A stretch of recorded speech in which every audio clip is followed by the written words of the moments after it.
Another huge step forward in this key energy project, which will help power Ireland and power communities into the future.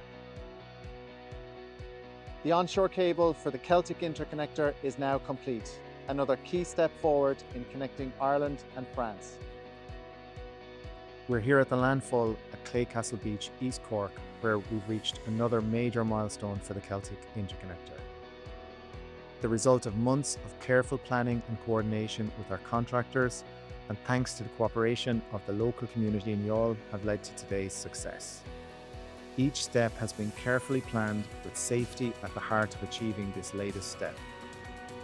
The cable is being installed beneath Ballyvergan Marsh, allowing vital infrastructure to be delivered while safeguarding biodiversity, reflecting EirGrid's commitment to protecting sensitive environments while delivering critical infrastructure. The meticulous planning at each point of this operation has resulted in the execution of this final installation.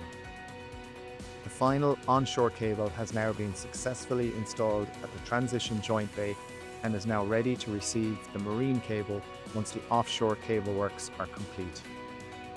Another huge step forward in this key energy project, which will help power Ireland and power communities into the future.